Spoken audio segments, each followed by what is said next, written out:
السلام عليكم ورحمة الله وبركاته. ازيكم حبايبي؟ عاملين ايه؟ معاكم مطبخ اكلة سما من اكل كله بيتي وسهل ولذيذ. والنهارده باذن الله هنعمل مع بعض صينية سمك البلاميطة او المكرل زي ما بنقول على حسب كل بلد وتسميتها للاسماك. هنعمله النهاردة سمك البلاميطة بطريقة بسيطة وسهلة وتتبيلة ممتازة جدا، تطلع معاكي السمكة طعمها جميل جدا، شاربة تتبيلة ومبهرة كده وخطيرة جدا. يلا نشوف مكوناتنا وطريقتنا في عمل السمك البلاميطة او المكريل بكل سهولة وبساطة. يلا نشوف المكونات وطريقة التحضير. عندنا في مكوناتنا النهاردة كيلو ونص سمك سردين بلاميطة، عندنا بصلاية كبيرة متقطعة، طماطمتين كبار متقطعين، قرن فلفل احمر واخضر رومي متقطعين، كلهم متقطعين بحجم واحد، لا صغير ولا كبير، حجم زي حجم السلطة بالشكل ده كده، حاجة بسيطة. عندي 5 فصوص توم، 6 ليمونات، حزمة بقدونس على شبت على كزبرة. عندنا البهارات معلقة كبيرة بهارات سمك، معلقة صغيرة كمون، معلقتين كبار ملح، وعندي كوباية زيت. يلا نبدأ بطريقتنا ونشوف صينية السمك البلاميطة بكل سهولة وبساطة. أول حاجة هعملها وهي إن أنا هنزل بكل الخضار اللي عندنا، بسم الله الرحمن الرحيم، في بولة فاضية بالطريقة ديت.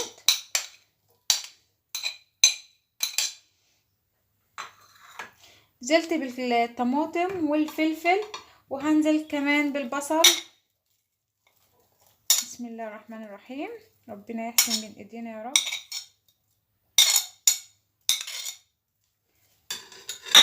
وكمان هنزل بالثوم المفروم، هفرم الثوم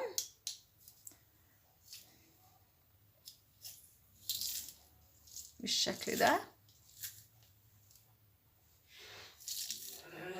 بالطريقه ديت كده، فرم. انزل بالثوم المفروم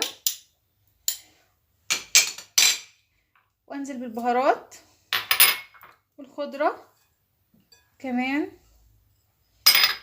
هقلبهم مع بعض كويس جدا، اقلب الخلطه بتاعتنا كلها مع بعض. الخضار بتاعنا ده بيدي نكهه جميله وتتبيله حلوه قوي للسمك. هقلبهم كويس جدا كده.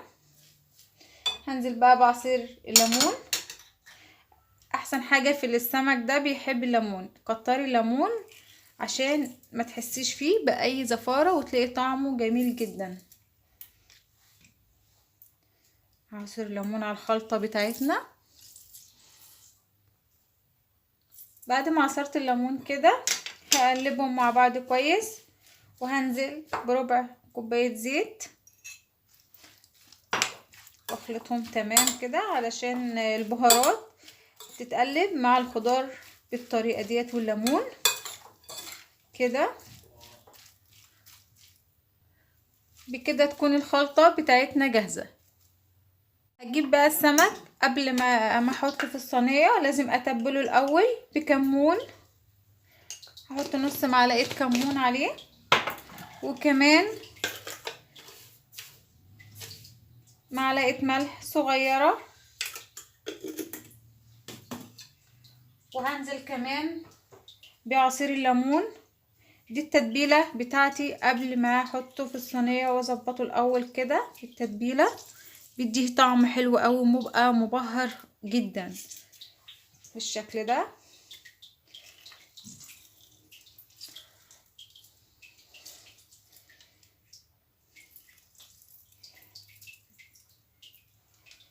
وبعدين هقلبهم مع بعض كويس جدا، هقلب السمك بتاعي في التتبيلة بالشكل ده.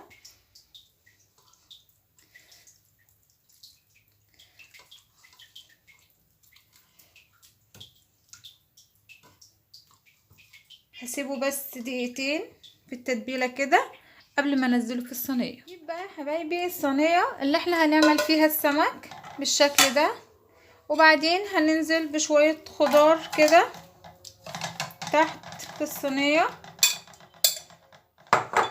افرده كده في ارضية الصينية، وزيت بالشكل ده. السمك ده اصلا سمين لوحده، بيبقى سمين جدا. نجيب بقى السمك بعد ما تبلناه، هنزله في الصينيه كده، نحطه على التتبيله بتاعتنا خضار كده. ما شاء الله ريحته تجنن، حلو جدا،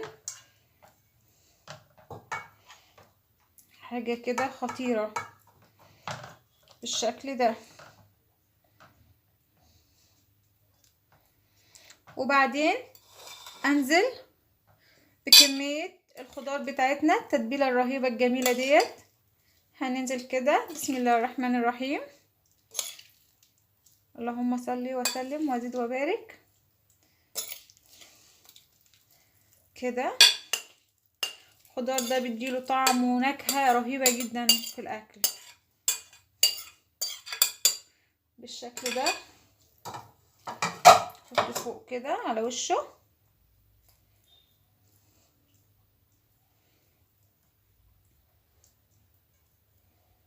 وبعدين ننزل بالزيت على الوش كده،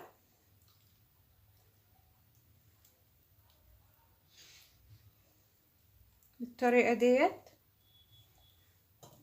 واخر حاجه بقى هعصر ليمونه على الوش كده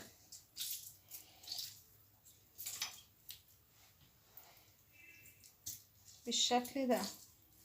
ما شاء الله تجنن، بيبقى طعمه حلو قوي وخطير جدا جدا. حطه دلوقتي بقى على النار من فوق يا دوبك ان هو يغلي، وبعد كده هدخله الفرن البوتاجاز على درجة حرارة 200. هولع الشواية من فوق واولع من تحت على اعلى درجة لحد ما يفضل في الفرن عندي. هياخد عندي نص ساعة. هغطي وشه بالسيلفر عشان ان هو البخار يسويه كويس، وبعد نص ساعة هكشف من عليه السيلفر واسيبه عشان ياخد وش بقى، ويبدأ ان هو يتحمر، ياخد الوش من فوق وينشف كده، وتبقى طعمها خطير جدا. هيفضل عندي في الفرن من نص ساعة لساعة الا ربع بالكتير، وبعد كده هطلعه على طول واوريها لكم.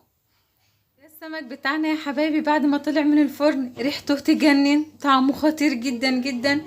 السمكة مستوية وحلوة قوي متبهرة، شايفين؟ ما شاء الله الريحة ولا الطعم خطيرة جدا، مستوية ولذيذة والطعم حكاية. سمكة البلاميطة او الماكريل بكل سهولة بتتبيلة مميزة جدا جدا من مطبخ اكل السمك. جربيه وان شاء الله مش هتندموا ابدا بطريقتي دي. كنتم في مطبخ اكلة سما، من اكل كله بيتي وسهل ولذيذ وعلى قد الايد. والسلام عليكم ورحمة الله وبركاته.